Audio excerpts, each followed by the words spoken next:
Everyone, welcome to the BSA. I'm very delighted to be here. And for those who are unfamiliar with the school, we are a UK-based charity whose object is to conduct, facilitate, and promote research in Greece in all periods and across all arts, humanities, and social sciences disciplines. And we do this mainly from our main base in Athens, as well as a satellite research center at Knossos on Crete, and an office in London. And at the moment, you're looking at a screenshot of our website, which we urge you to visit and explore, see what we do, and also to consider signing up for our mailing list. So you receive information about activities such as future events like this, and perhaps even consider becoming one of our supporters. And before I hand over to Nigel Spencer, I'll just go over a few protocols that I hope will help make the event run smoother. As you've all already noticed, other than the speaker and the host, all microphones and cameras are off by default. And throughout the talk, two features will be available. The chat feature, which looks like a single speech bubble, and it allows you to type text which can be read by all other participants, as well as the lecturer or the host. And you can use this if you experience any issue, and my co-host, Flora Michelaki, will try to assist. Otherwise, we will ignore comments in the chat for the most part, but feel free to comment to each other during the talk. Most importantly, the Q&A feature, the one that looks like two speech bubbles, one on top of the other, into which you can type questions for the speaker. And through that feature, only you, the speaker, and the host can see the question. And so after the lecture finishes, Nigel will read out a selection of questions received, so our speaker will be able to respond. And you should also see a small window in top right of your screen. If this gets in your way, you can mouse over it and either move it around your screen, or you can click on the bars above to make it smaller if you wish. I know the Q&A protocol will be repeated at the end of the lecture, and I hope that is all clear. And I hand over to Nigel Spencer to introduce our speaker. Wonderful. Well, thank you very much, Yorgo, and pleasure to be here. So Nigel Spencer, I was at the school many years ago, in 1989 to 91, doing my research on Lesbos Mytilene. So it's nice to have kept in touch. Currently, I'm chairing the Friends Committee, and as many of you know, so this is one of our Friends online lectures, and the Friends support the British School in different ways. First of all, by organising regular lectures, such as this one. There have been trips to Greece, as there was very recently as well. And other ways that the Friends and the money that they raise supports the school are in things like the archives and helping fund some of that, or the library work. So it's almost helping make some more resources available for students and for everyone as well. So various ways that we support the school. You can make a donation via the website. I mean, and thank you very much, Flora, for putting that in. And there's a donation portal there at that link. Thank you, by the way, already. I know some people, Flora was telling me, have actually already donated for coming along to this lecture. I've donated as well. So I'm trying, that is really, really, really important. I mean, we are a charity, so actually trying to help the school and support the school comes from all the funds here and from putting on lectures such as this. When you make the donation, by the way, there's a little box you can put Friends Lecture as you're doing that link. But collectively, as I've said, these gifts do make a huge difference, and we can enable the school to offer more facilities for students and other types of facilities for research as well in a way. So so there we are. So that's a little bit of the preamble about the Friends in the series. And it just remains for me, Stephen, before you kick off, just to introduce yourself briefly. I think many of you may have seen Stephen's biography.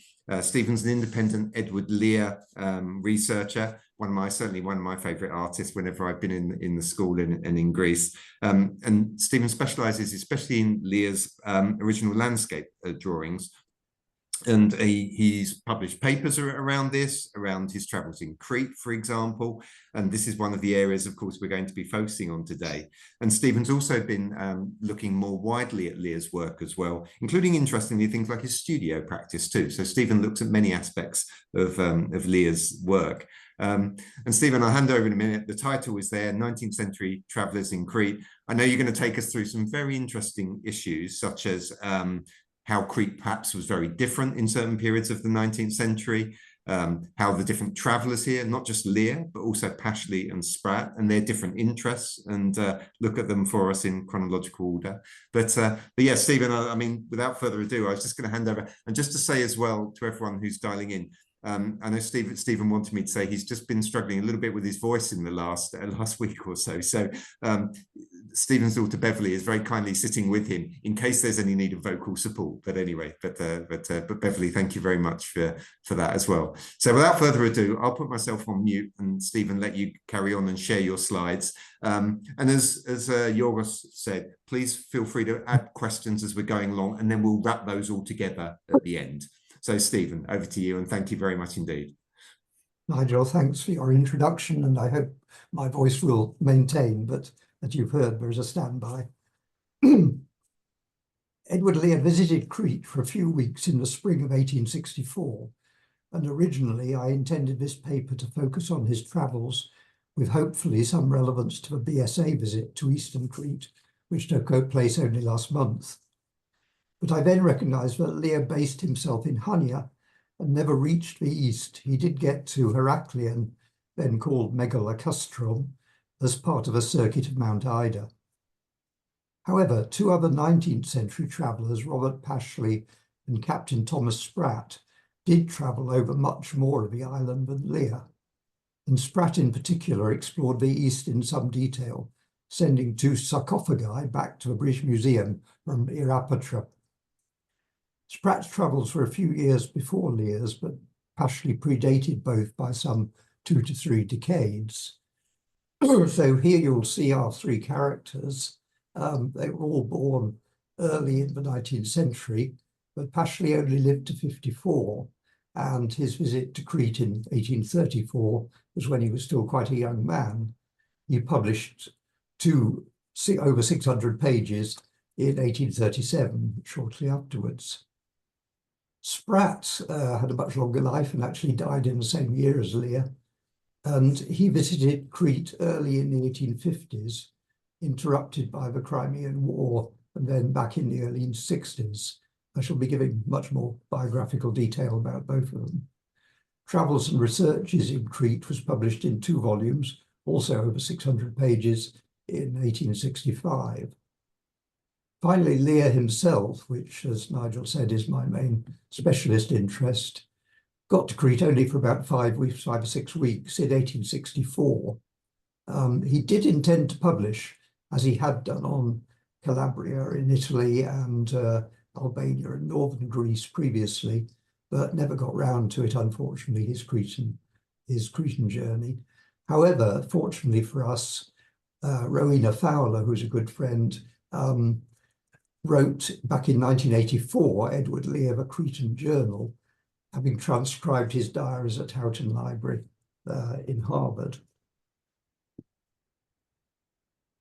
So first beginning with general talk and then Pashley. Whilst Western travellers to the newly independent Greece in the same period were often critical of the performance and effectiveness of the new independent government, travelling Crete was very different. It was still under Ottoman rule after the independence movement failed, and the population was mixed Christian and Muslim. In Pashley's time, the wounds of the war, which had also taken place in Crete only a few years earlier, were still fresh, and there are numerous references in his books to some of the horrors about which he was told. The interests of the 3 travellers varied widely. The volumes of Pashley and Spratt, lain on my bookshelves for several decades, largely unread. So it has been quite an experience to read for this talk at least half of both works. But please note that that means several hundred pages have not gone through my eyes. Both men wrote well, and clearly Pashley in particular had done voluminous prior reading of earlier sources. Spratt has detailed professional knowledge of the geography and geology of the island. Lear came with much less precise knowledge or objectives. His wide range of travels were individual projects to soak up the experience of a country and to produce numerous landscape drawings, which would later be his stock in trade for producing finished watercolours and oil paintings for his clients. In this paper, I will describe the workings of the three men in chronological order. I do not attempt to follow their journeys in detail, apart from a brief description. It seemed of more interest to describe their interests and the lengths they sometimes went to describe these. In the case of Lear, there will be the light relief of a good many illustrations of his actual drawings. But both Pashley and Spratt's book have illustrations, in which comes a further story. So, Pashley's travels in Crete. It had been taken for granted that Crete would take an active part in the war for Greek independence when it came, and that Crete would be part of a liberated Greece. When war came, Cretans were, however, slow to join in due to lack of weapons and supplies and the large Muslim population of the island. Nevertheless, an uprising started in June 1821 with an initial victory near Hania. Vicious reprisals followed, and for the next 3 years, fortunes wavered between the Cretans and initially Ottoman troops, and then from May 1822, an Egyptian army at the request of a sultan. No help was received from the mainland, and by early 1824, the revolution was virtually over. Rebellion did flare up again between 1825 and 1830, but the British and French interests were for the Ottoman Empire to continue in control, to keep a balance of power with Russia in the Mediterranean. When the London Protocol of 1830 set out the limits of a new Greek state, Crete was excluded. Pashley's writing very much reflects this very recent background. In a statistical appendix, he estimates the population of Crete in 1834 was about 129,000, only around half of that before the War of Independence. Robert Pashley was a British economist. He studied law at Cambridge and became also distinguished in mathematics and classical studies. In 1833, by the mediation of Sir Francis Beaufort, then Admiral of the British Navy, he obtained permission to travel in ships patrolling the Mediterranean Sea and was thus able to visit Greece, Asia Minor, and Crete. He had already studied every available ancient, medieval, and modern text concerning Crete. In 1837, he published the chronicle of his travels in Crete, which immediately became a classic of travel literature. In 1838, he was called to the bar and became renowned for his prudence and shrewd judgment. In 1856, he became a judge, a position which he retained until his untimely death. He also wrote 2 legal treatises. Beginning some slides of images from Crete, and generally these images will be from Pashley's book and then from Spratt's book. This is an exception because I rather like it, and it comes from Spratt. Pashley's 2 volumes on Crete amount to almost 600 pages, plus appendices. During his 3-month stay in Crete, in spite of terrible weather conditions, Pashley was able to locate the main archaeological sites, such as Kydonia, Knossos, Aptera, and Polyrrhenius, shown here, aided by the local guides. He nevertheless committed the error of considering all antiquities Greco-Roman, without suspecting that part of them belonged to another earlier civilization. Pashley scrutinized every coin he was given, transcribed all the inscriptions he came upon, and bought and took home a large number of antiquities, some of which are kept today at the Fitzwilliam Museum in Cambridge. One dramatic acquisition will be described later.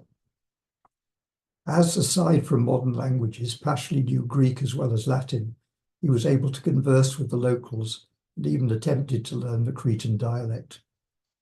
He sometimes incidentally assumes his readers can also cope with French, German, and Italian. While his main interest was the history of the island, he also recorded information on agricultural practices, customs, popular beliefs, and superstitions. Pashley's narrative is preceded by an extensive overview of the history of the island and the political situation of Crete at the time of his visit. He arrived in Crete on 8 February 1834 and initially travelled along or near to the north coast of the island from Hania to Heraklion and beyond. But after 9th March, his journal ceases without explanation. Excuse me.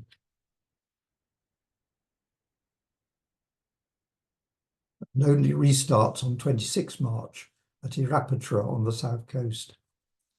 Travelling west, he reaches Gortina on 30th March, but then determines to return immediately to Hania, to which he travels via the Arkadi monastery near Retimnon. A map at the end of volume 2 shows that in the missing period, he travelled east to Spinalonga, Sitia, Vai, and Eremopolis at the east end of the island, and then drops southwest via Prissos to Irapatra. Here's the rather nice map of that part of Crete, which he illustrates. Western Crete is described in greater thoroughness as he later travels there in late April, early May, and describes his travels in volume 2. His book ends at the Cimmerian Gorge. However, all his notes were burnt in the Great Fire at the Inner Temple in 1838. These may have included those on the eastern end of Crete. Pashley's writing shows a serious scholar possessing well-documented information, and at the same time a spontaneous traveller who describes life with wit and irony. Rich illustrations bring to life the places and everyday scenes described in the text. Some more details. Whilst omitting reference to earlier remains than Hellenic Roman ones, Pashley liberally quotes the stories of the ancient gods. He also quotes in Greek and English the songs he heard about local heroes, both Christian and Moslem. But much more of the book's content is occupied with his professional knowledge of historical sources, and he is free in his criticism of incorrect previous attributions of named places to their actual locations. Richard Pocock, who lived from 1704 to 65, figures frequently for such criticism. Pocock in turn refers to Greek and Roman authors such as Strabo, Pliny, Herodotus, and Pausanias. It appears that Pashley was the first to identify the site of Aptera above the Bay of Suda, contrary to the surmises of its location by these earlier authors.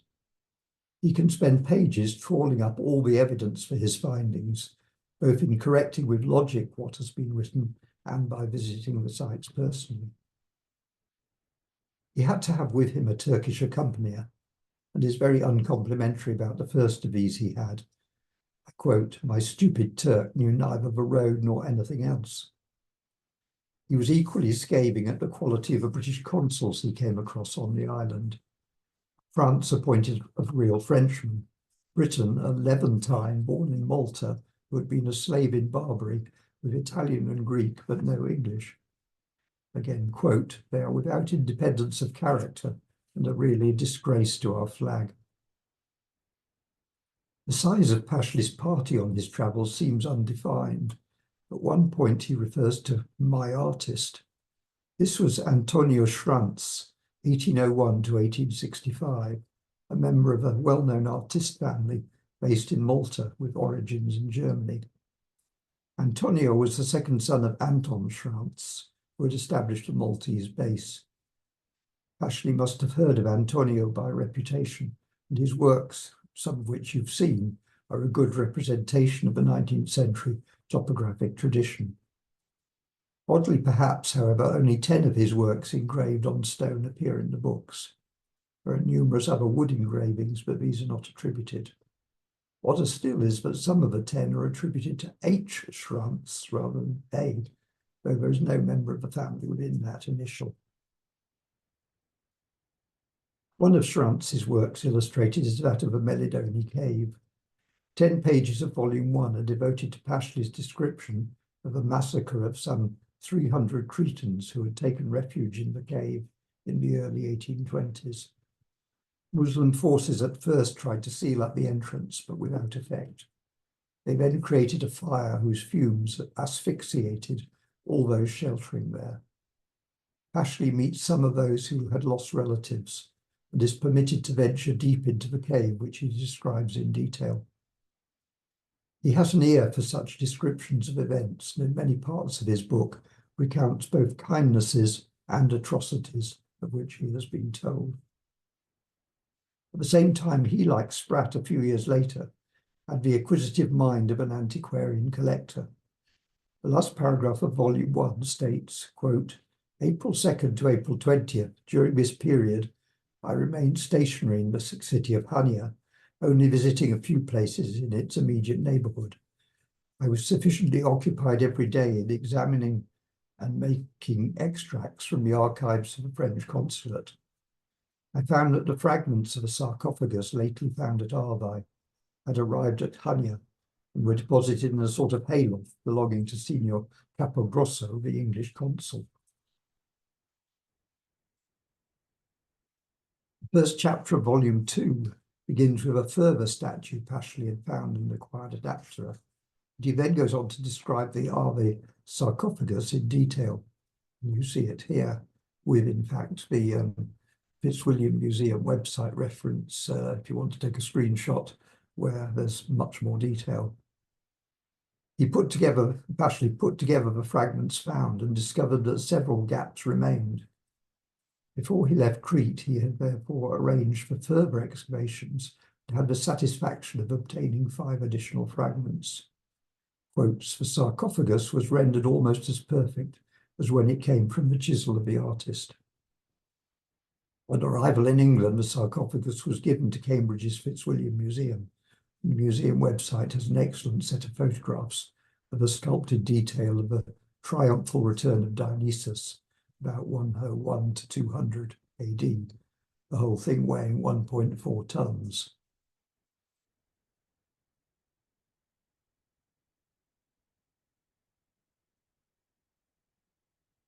So continuing to Spratt and his travels and researches in Crete. Thomas Spratt was the eldest son of Commander James Spratt, RN, who was a hero at the Battle of Trafalgar. Thomas joined the Royal Navy at the age of 16 in 1827 and was attached to the surveying branch on HMS Victory. He was engaged almost continuously until 1863 in surveying the Mediterranean. He was promoted to lieutenant in 1841 and captain in 1855. He rendered distinguished service in the Black Sea during the Crimean War and was appointed Companion of the Order of the Bath in 1855. He was then given command of HMS Medina, in which he continued survey work in the Mediterranean. He was especially distinguished for his travels and researches in Crete, in which he described the physical geography, geology, archaeology, and natural history of the island. 2 fossil species were named in his honour, and several books were dedicated to him. He was Commissioner of Fisheries from 1865 to 73, and acting conservator of the River Mersey from 1879 until his death at Tunbridge Wells in 1888. Before his survey work in Crete commenced in 1851, he had authored with a colleague Travels in Lycia and was elected a Fellow of the Royal Society in 1856, as well as over his career membership of several other of the London cultural and scientific societies. The range of his publications shows that his investigations went way beyond what the Royal Navy might have considered important.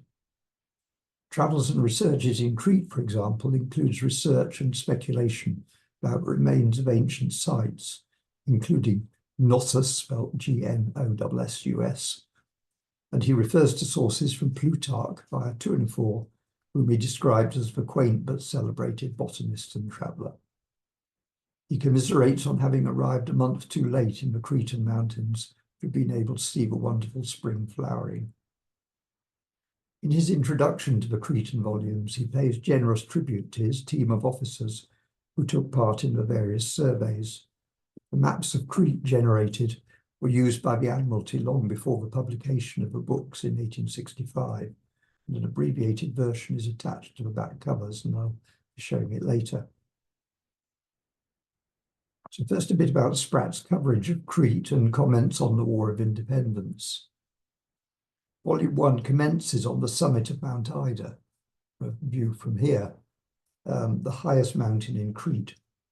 Spratt describes spending a frustrating time there, including an overnight stay, trying to see the island in the clearest light to obtain triangulation points not only of Crete, but the southern part of mainland Greece.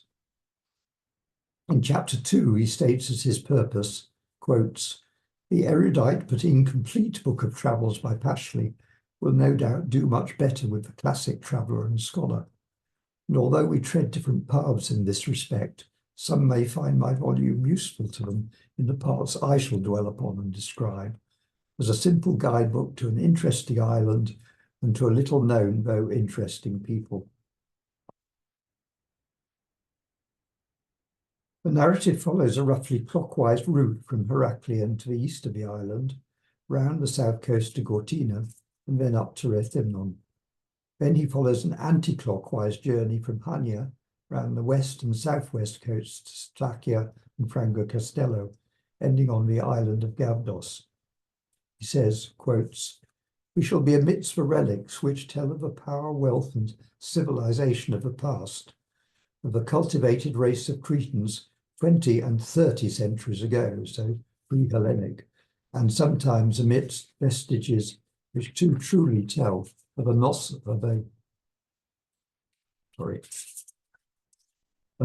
desolation, of a brutal strife, and of a barbarism that existed amongst the inhabitants of only a quarter of a century ago, the effects of which are still deeply visible and felt, keeping local civilization lagging far, far behind through a spirit of hatred and revenge, which some restless and violent spirits and the memory of the past too easily awaken.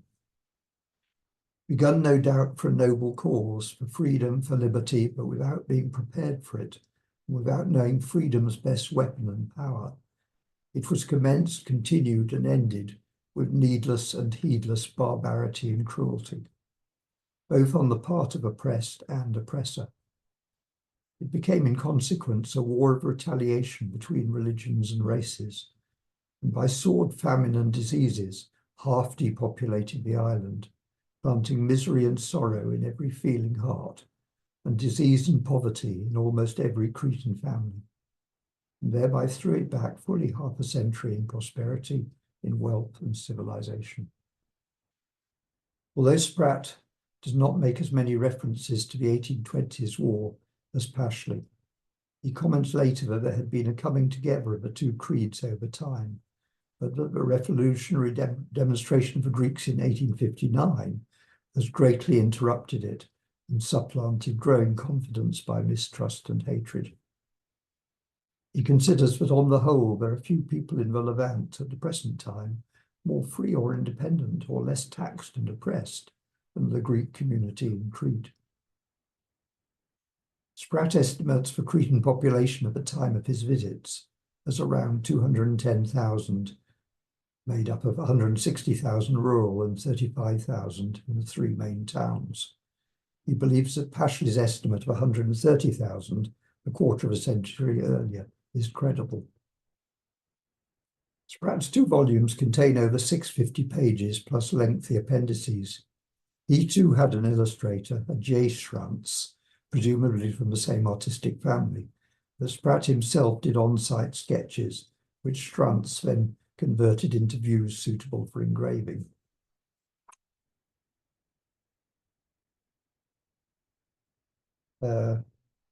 As mentioned, he had a clearer view than Pashley of the antiquity of some of the sites on Crete. He refers to remains at Gortina, and being 10 centuries after the time of King Minos. He spent a long time in much description, seeking the site of Arcadia, in the southeast, which Pashley had also sought without success, but Spratt eventually believed he had located. At Knossos, he only found Roman masonry, but believed it showed the remains of a dense city, judging by the stones and pottery in the soil. He believed the site was still being dug over for building materials for Heraclian, and comments that there are numerous capitals and fragments of columns scattered around Heraclian. At Malia, at the site of a Minoan palace, he says there are some vestiges of an ancient city, which the natives called Sivadi Hellenico.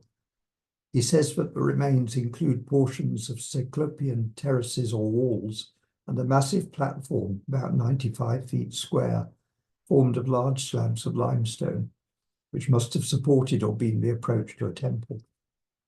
The platform lay buried until a few years previously, when a few thin plates of gold were discovered by a shepherd, and the local inhabitants carried out an excavation, but finding little else. He also refers to Cyclopean walls at Petra to the east of Scythia, which he thinks showed the position of an early city of Crete, probably the capital of what he calls Etio Crete, which he describes as a mountained off and separate east of Crete. Finally, in Volume 1, he visits Zakro and sees that its features are highly favourable to the situation of the coast city of the Cretans in early days. Cyclopean remains were found, and he attributes these to Itanus, since early authors placed this city in the most eastern part of Crete. Spratt made a significant contribution to the geology of Crete.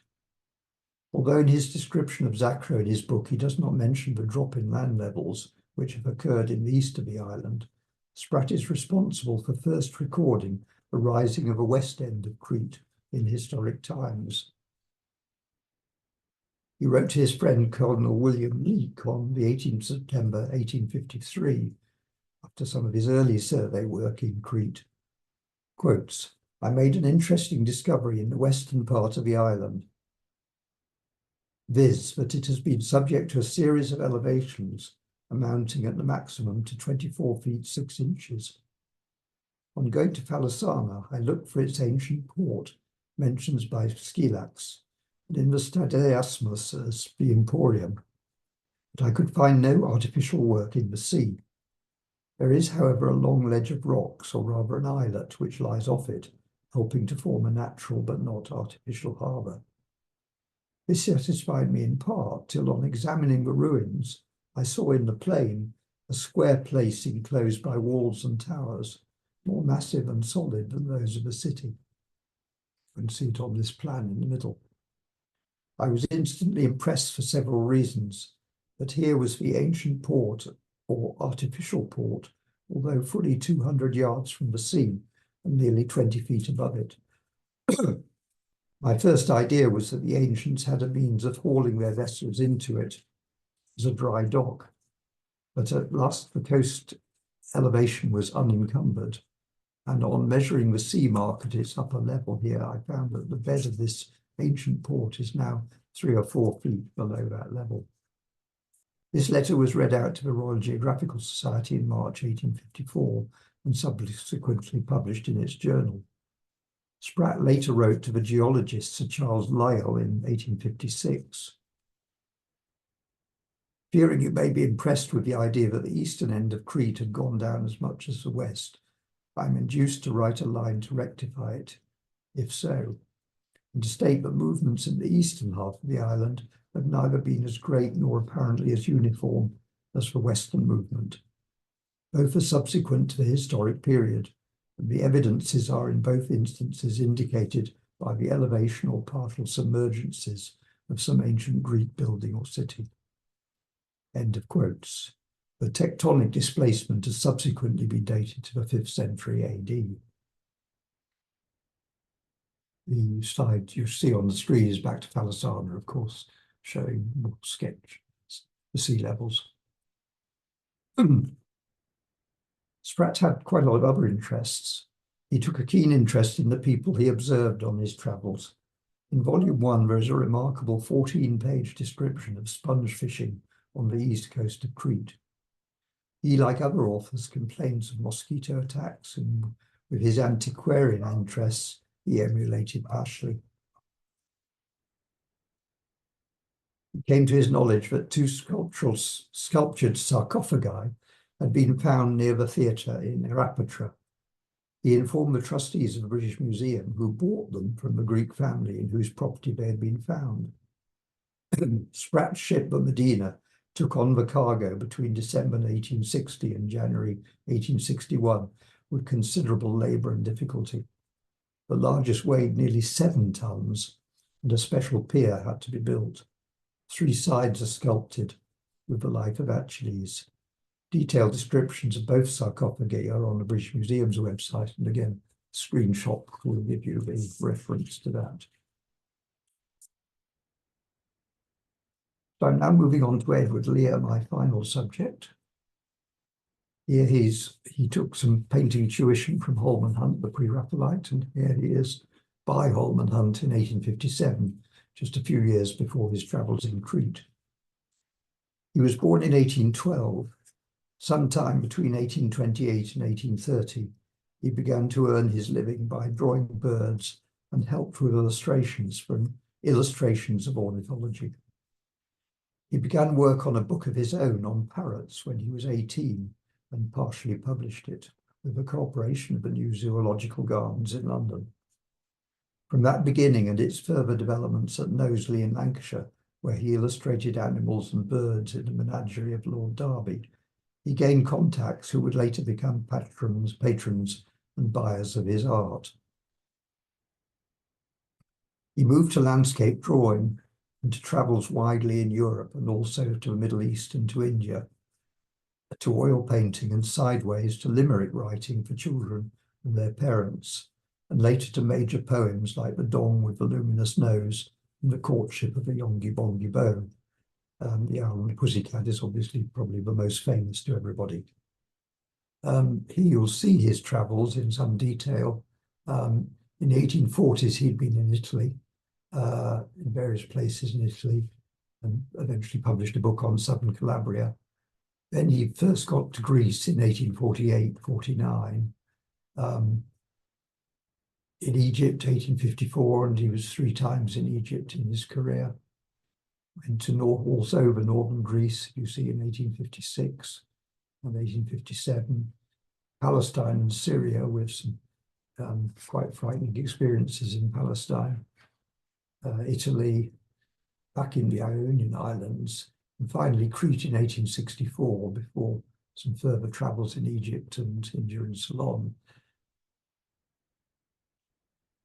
He left the Ionian Islands primarily where he had a base because of the handover of those to the independent Greek state, and visited Crete, which he hadn't visited at that stage. My research, suggested by Rowena Fowler's The Cretan Journal, and my own discovery of a wealth of drawings of Crete by Lear in the collection of the Gennadius Library in Athens, seeks to identify the locations which Lear sketched in some 187 consecutively numbered drawings of Crete, double the number held by Gennadius. By finding the provenance of many of these drawings after Lear's estate was dispersed, not only have their Cretan locations been identified, but a record has been built up of the nature of that dispersal, including the exhibition history of particular drawings and details of the drawings and watercolours which can be accessed at public institutions. My own website, Edward Lear and Crete, which you see on screen for a screenshot if you want it, resulted. The Cretan journey was Lear's last significant visit to what is now Greece. He had previously spent much time in Corfu as a base for visits to other Ionian islands and for travels further afield in the 1850s and 60s. Subsequently, he only stopped briefly in Corfu in 1866 and 77 en route elsewhere or to visit his old valet and his family. So the Cretan drawings represent the culmination of his recording of Greek topography, which resulted overall in some 1,500 drawings made on his travels. In the last decade, many of these other Greek journeyings have been recorded and illustrated on websites, and links to these are provided in the Cretan website above. Lear had previously published illustrated books of his travels in Calabria, in southern Italy, and in northern Greece and Albania. He hoped to write similarly of Crete, and preliminary drafts were prepared. No book was, however, produced. Throughout his 7 weeks, I think I said 5 weeks earlier, 7 weeks in Crete, Lear kept his detailed journal in an 1864 Let's diary. He got one of these each year, which he repeatedly used. The Cretan Journal by Rowena Fowler used his daily journal entries to give the accounts of his travels. As readers of the original daily written journal, we get an unedited version of his travels, which is rather interesting. So Edward Lear in Crete, and here's the first of his drawings I'm illustrating. He travelled to Crete from Athens, arriving in Hania towards the west end of the island on 11th April 1864. He was on the island till 31st May. He had first considered visiting Crete only in February that year, but had planned the journey by mid-March, and he had read Robert Pashley's Travels in Crete, which he carried with him to Crete. Rowena Fowler comments, and I quote, "He offers us first a detailed and sometimes minute-by-minute commentary on the landscape of Crete, and second, an impression of the ups and downs, physical and mental, of an artist travelling on foot over difficult country. He's good on people, food, birds and flowers, disappointing on language, literature and local culture. He notes a few dialect words, but although he knew Fauriel's chant populaire de la Grèce moderne, he makes no mention of any folk music or poetry. The weather was generally foul, and the evenings, for rigours of Cretan hospitality, matched the physical strain of the day's travelling." Lear based himself in Hania, which is spelt in at least 5 different ways on his drawings, from Canea to Khania. He stayed just outside the town in Halapa, in a room owned by the Dutch consul, and then with the British consul and his family. No less than 25 nights were spent in the Hania area, but in day or overnight journeys from there, and in 2 much more significant expeditions, he covered much of the western centre of the island. One of the latter was in the west as far as Kissamos. The other in May was a large clockwise circuit of Mount Ida via Retinon and Heraklion. Until the end of the first week of May, he was plagued by bad weather. And quotes, "And what consolation is it to hear that such late rains were never known before as are in Crete this year. Much as we English tell foreigners that east winds and bitter cold in June, long dreary rains through July and August, and fogs in September are quite extraordinary and never occurred before the present year." This journal, 21st April. Lear initially had qualms about his visit to Crete and retained an ambivalent attitude throughout his stay, though his mood improved once the weather was better. Quotes, "I much doubt Crete being a picturesque country in any way, or that it will repay much trouble in seeing it. Its antiquities, etc., so old as to be all but invisible. Its buildings, monasteries, etc., nil. Its Turkish towns, 4th rate. Ratzo and Nats." Journal, 15th of April. But a few days later, he wrote in Greek in his journal, quote, "Since it's necessary to do Crete, let's do it well." Journal, 22nd April. His descriptions of Hania, Retinon and Heraklion, such as they are, fully bear out the 4th-rate description of Turkish towns. And he saw some antiquities, in particular at Aptera, south of Suda Bay, and at Polyrrhenia, south of Castelli Kissamos, at the west end of the island. He relied on Pashley for information on these, but called the latter Paleocastro, the local name. He also travelled near the site of Knossos and Gortina near the Messara plain in the south of central Crete, where the Roman remains were very visible. But none of these does he show great interest in the history or nature of the visible remains. Sorry, I should have shown that one of Retinon a bit earlier in terms of his comments on Cretan towns. And if you can read the quote, he was not very impressed by Retinon. And here's Gortina, and you can just about see what I think is the ruins of St. Titus in the background, but very little else.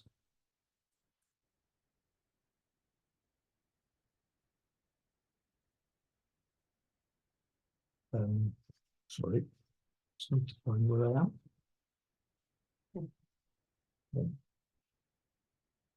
Go back to that moment.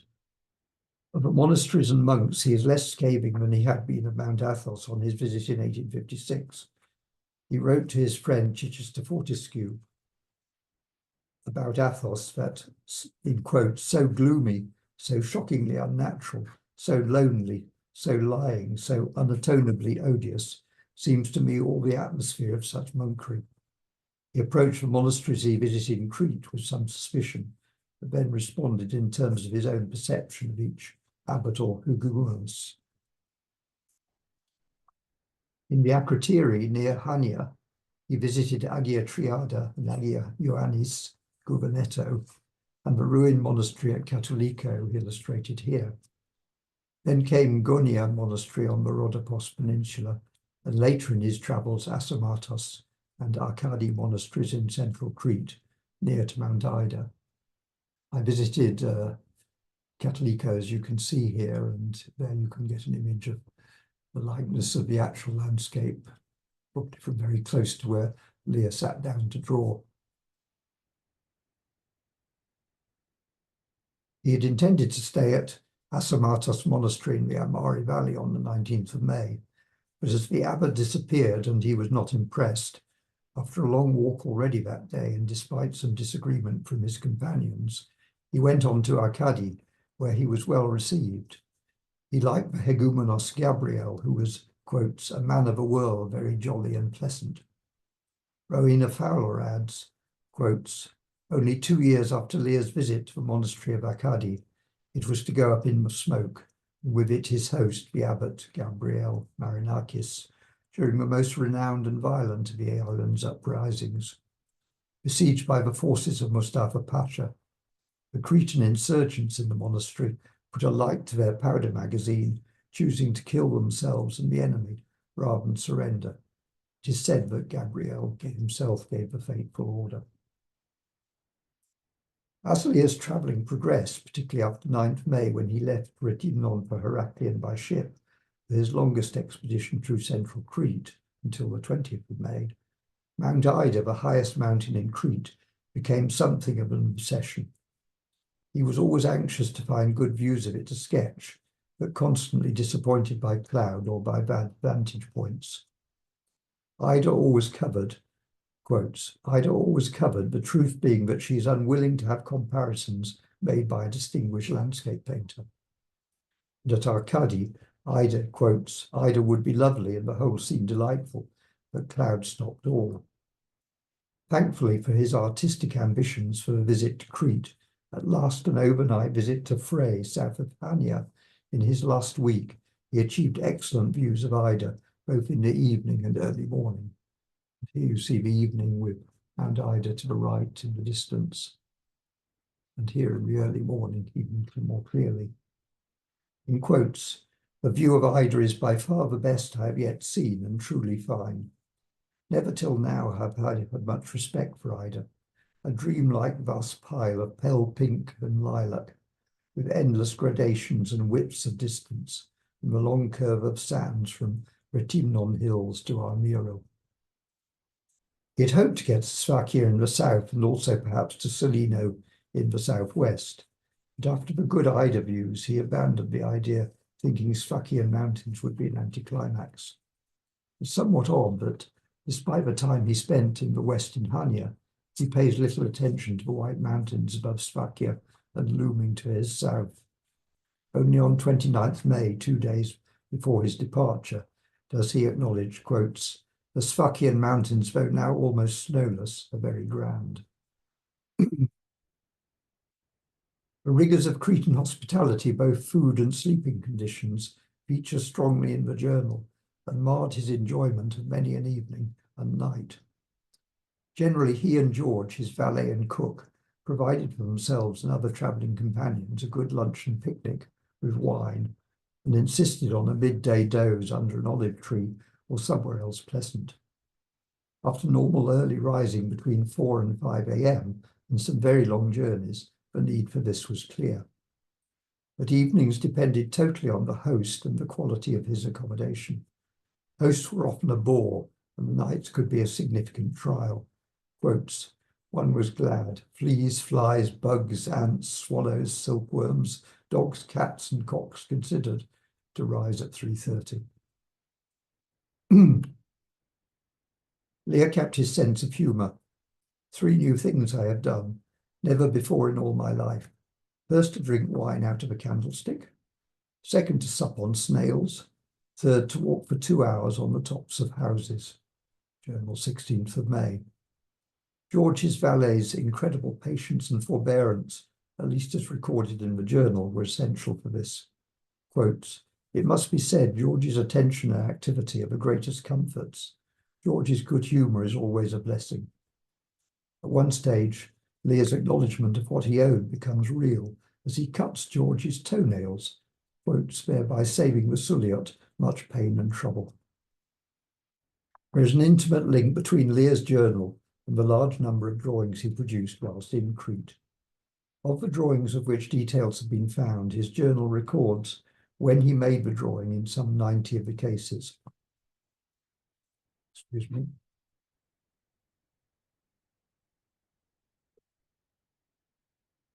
Unless long journeys had to be covered, there were often 3 or 4 times in each day when he stopped to draw, and sometimes more. Whilst the longer-term prospects of making an income from worked-up watercolours or from a book based on these travels must have had some influence, drawing was an essential part of his motivation and perseverance, witness the Ida obsession referred to earlier. Franklin Lushington, Lear's friend and literary executor, wrote, quotes, "Lear never set out on a journey to any of the new lands he visited throughout his life without previously exhausting and digesting all the literature on the subject that he could collect. And in the journey itself, he was a model traveller. He knew perfectly what he wanted to do and was not to be put off from doing it. He was impervious to discomfort and fatigue, and almost to illness that might have quelled the stoutest energy. He gained an eye for at once seeing the distinctive local character of all varieties of scenery, and a hand for reproducing it on paper or canvas, sometimes with laborious fullness and finish, sometimes with a few swift, incisive strokes and broad simplicity of effect, always with a thorough truth of representation and the highest appreciation of whatever poetical beauty the scene he was drawing contained." Lear's more specific drawing technique has also been well described by a younger contemporary, Hubert Congreve, who knew Lear in the last 20 years of his life. Quotes, "When we came to a good subject, Lear would sit down and, taking his block from George, would lift his spectacles. He would put on paper, lift his spectacles and gaze for several minutes at the scene through a monocular glass he always carried. Then, laying down the glass and adjusting his spectacles, he would put on paper the view before us, mountain range, villages, and foreground, with a rapidity and accuracy that inspired me with awestruck admiration. They were always done in pencil on the ground, and then inked in sepia and brush-washed in colour in the winter evenings." End of quotes. Finally, Lear seemed to enjoy his drawing, not least as relief from the rigours of walking long distances and the uncertainty of comfort at the end of the day.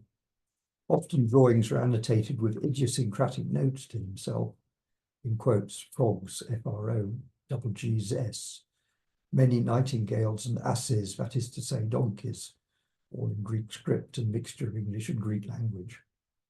There are beef-eaters who eat the bees, and so forth. During his time at Aleppo with the Hayes in Hania, he made alphabet and numeral drawings for Madeline, their young daughter. He was fond of her and she of him. On the 26th of May, near the end of his stay, she had been funny at the family lunch. Lear went out in the afternoon with George and sketched the Arab encampment just outside the walls of Hania, which you see a detail on the left. In the foreground are two odd little figures, which look as though they could have come from a nonsense rhyme. And below, Lear has written, "There was a young person of Crete, whose toilette was far from complete." He could have continued from a limerick, which he had published in 1861 in a book of nonsense. She dressed in a sack, spickle-speckled with black, that omnivorous person of Crete. But instead he went into Hardia and bought some toys for Madeline. Thank you.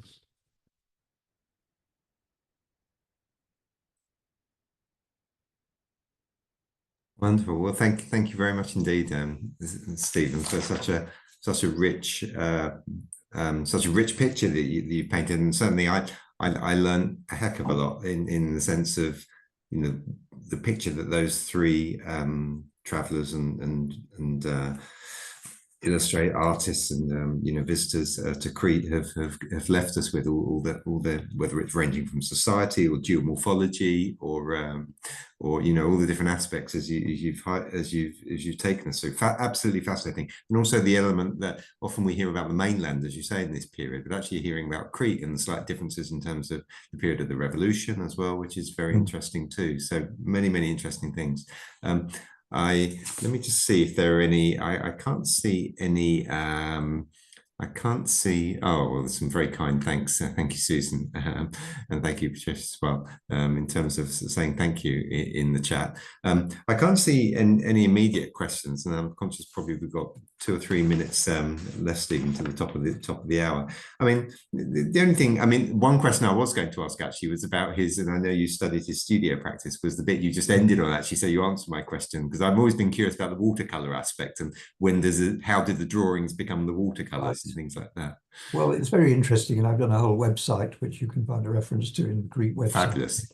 But that's appeared only early this year, because I would hope to get a paper published but couldn't, so I decided to produce okay. a on it. But I found quite a lot of interesting information at the Yale Centre for British Art, which hadn't been seen before, which has been really interesting and is now in their archive. And what I found was that from that and his diaries, that he had 7 enormous cabinets at the end of his life. He gradually built them up as the drawings grew. Wow. He scrupulously stored these drawings, and elsewhere I recorded how I calculated in about 9,000 drawings overall. My gosh. Landscape. Wow. I mentioned 1,500 in Greece, but there were 2,000 in India and Ceylon and so on. Yes. Yeah. A great many in Egypt. So he gradually built up to these enormous cabinets full of drawings. And then when a client wanted something on Mount Athos or Rome or whatever, he could go immediately and find a stack of drawings he'd done.